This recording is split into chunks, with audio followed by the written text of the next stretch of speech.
Haleluya, puji Tuhan, salam damai sejahtera di dalam cinta kasih daripada Bapa kita Tuhan Yesus Kristus. Selamat pagi dan selamat saat ini kita sama-sama melaksanakan ibadah Jumat Agung. Saya ada kota Jember di dalam pelayanan penggembalaan ibadah Jumat Agung tanggal 29 Maret 2024. 2000 tahun yang lalu Yesus lahir untuk kita. Dia mati buat kita untuk menebus segala dosa kita.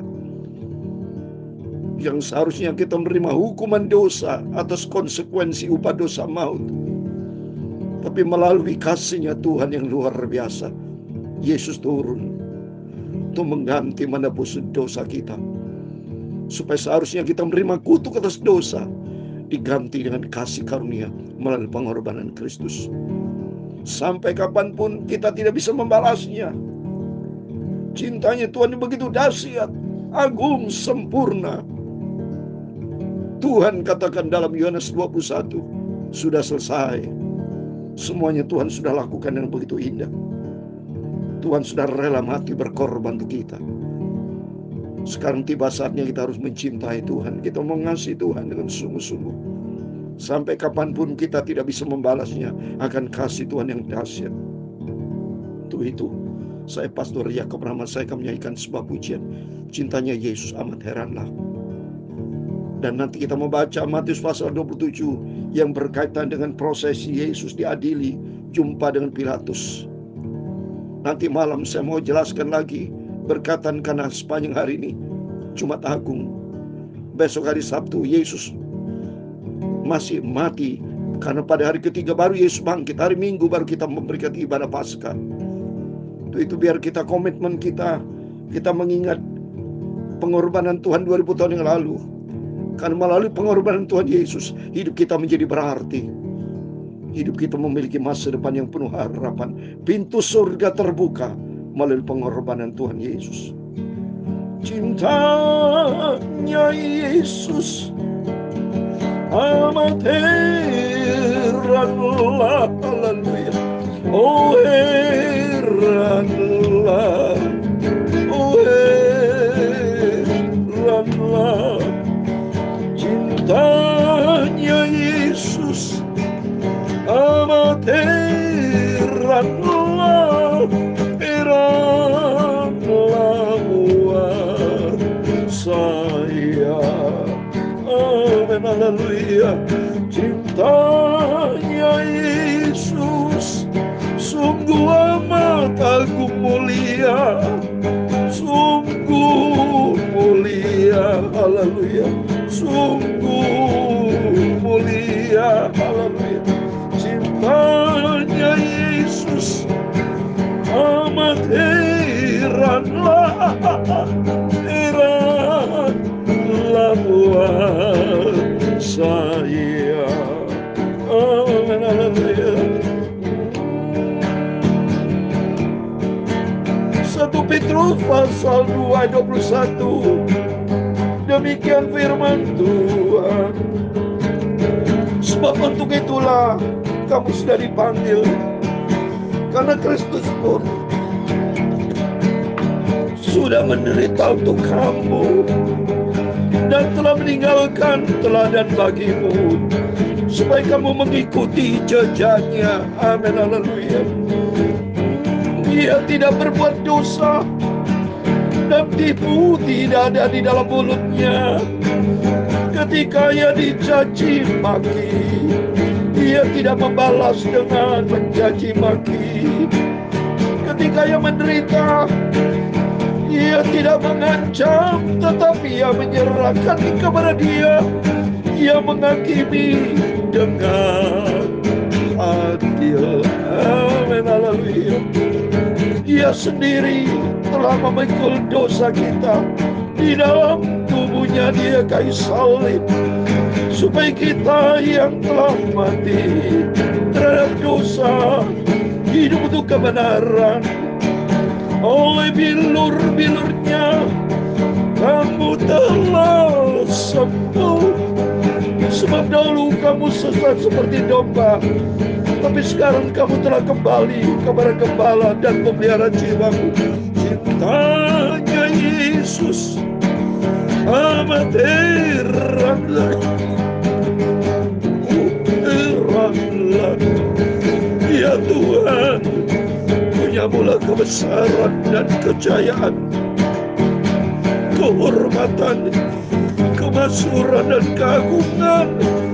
Ya segala-galanya ada di langit dan di bumi.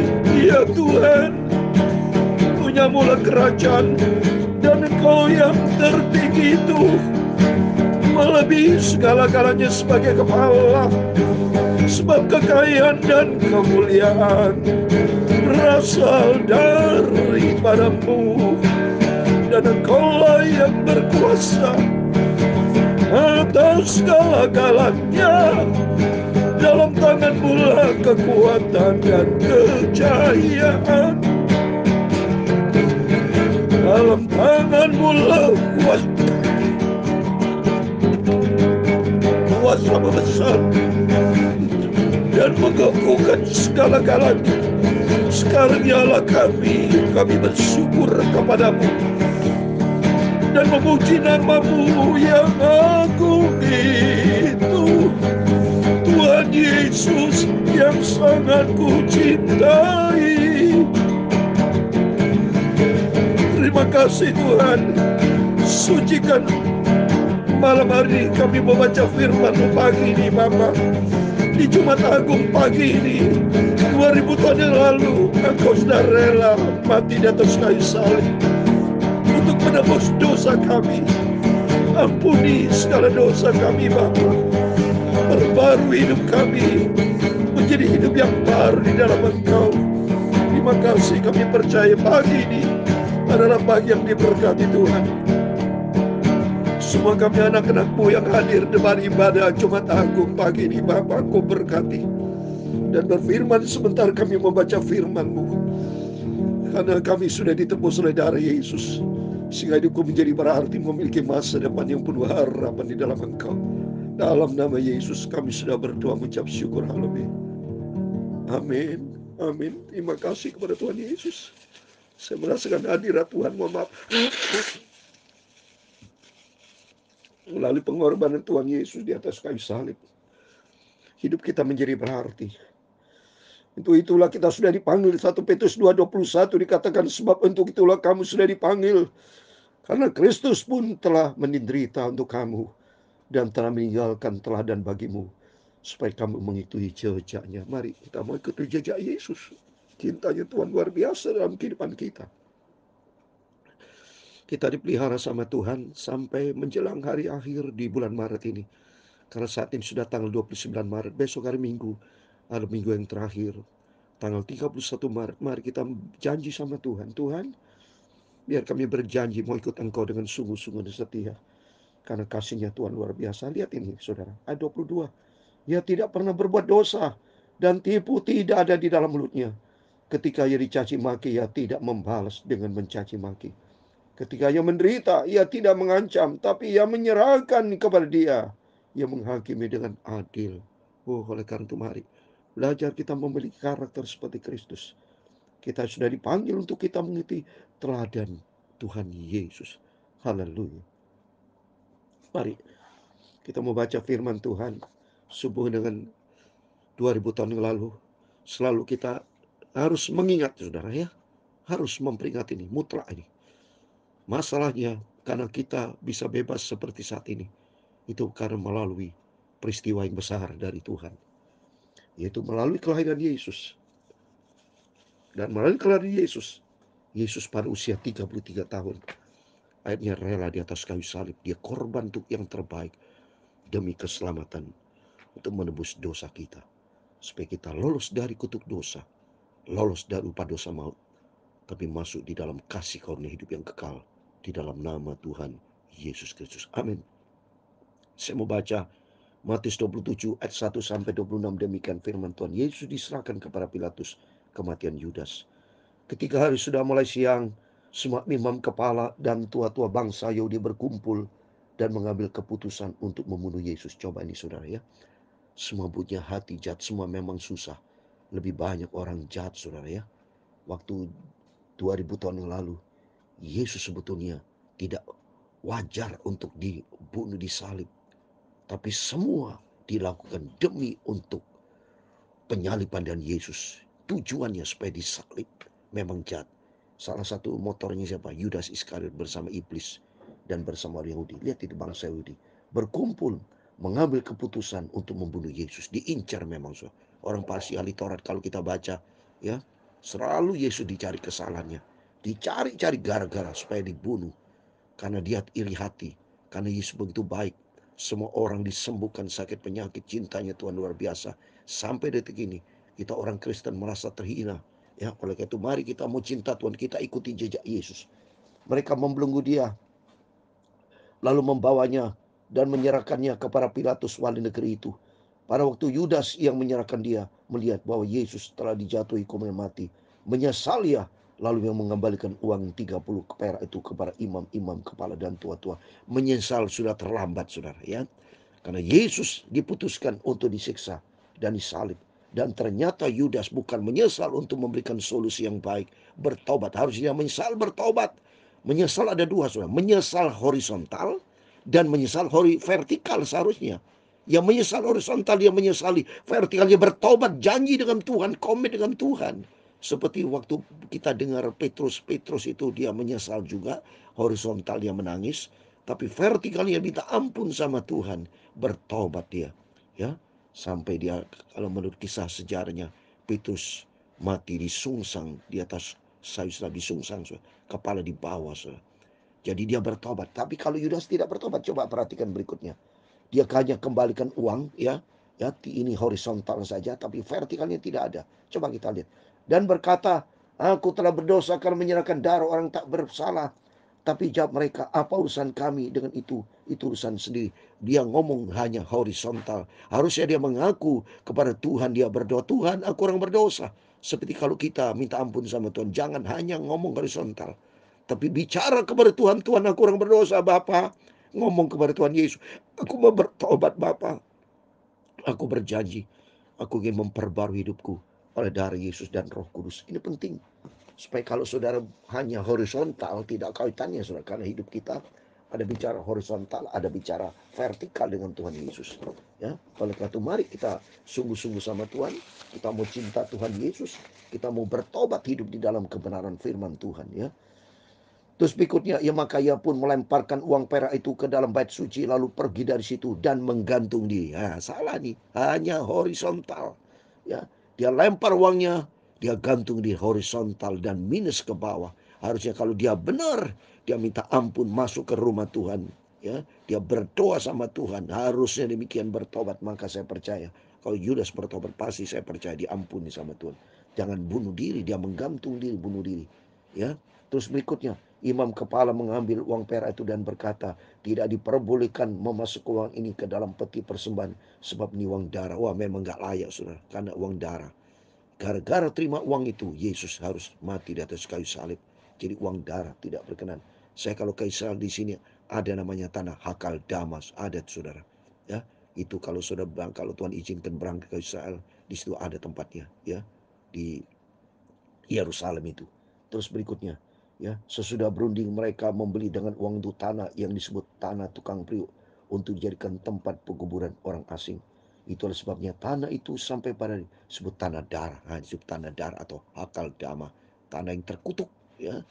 Dan itu semua tidak layak uang itu dipersembahkan karena Yudas Iskariot menjadi orang fasik, mengkhianati Yesus. Di sini kita bisa belajar supaya kita jangan seperti Yudas Iskariot, Bapak Ibu. Seringkali banyak orang Kristen anak Tuhan tidak bertobat. Ya, orang Kristen tapi hidupnya tidak sesuai dengan firman Tuhan. Minta ampun sama Tuhan, saudara ya. Terus berikutnya, ya.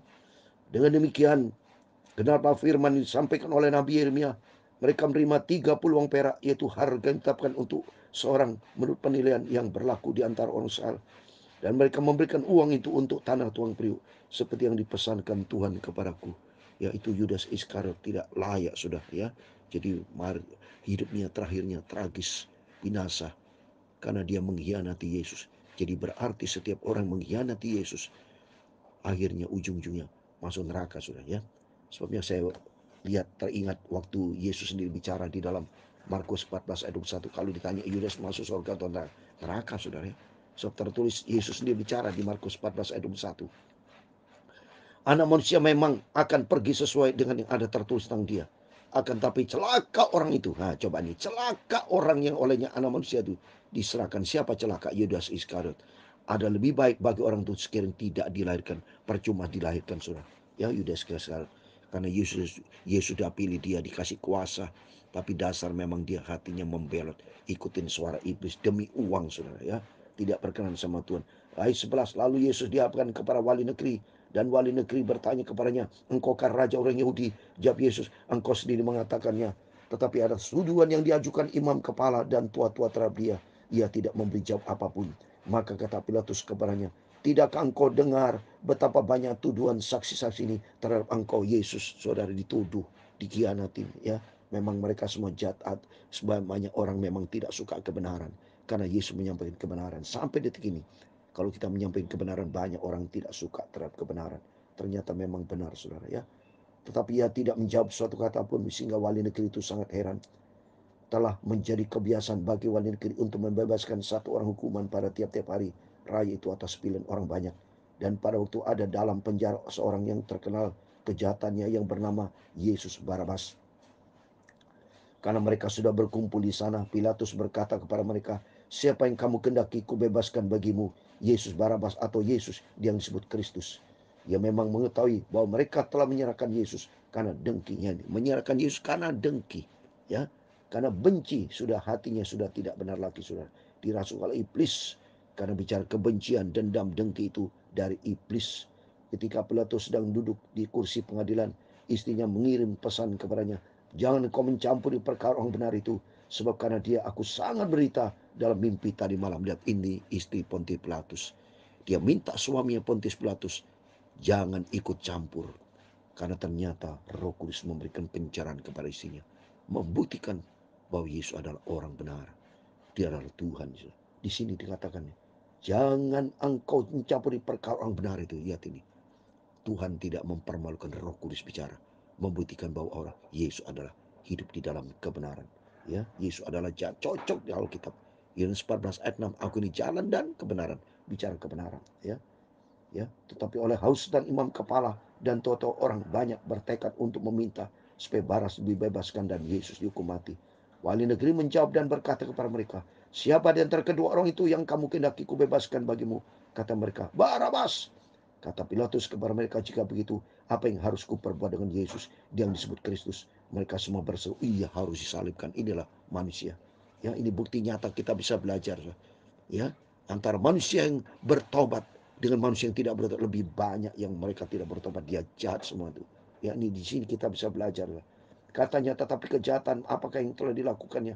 Namun mereka makin keras berteriak, ia harus disalibkan.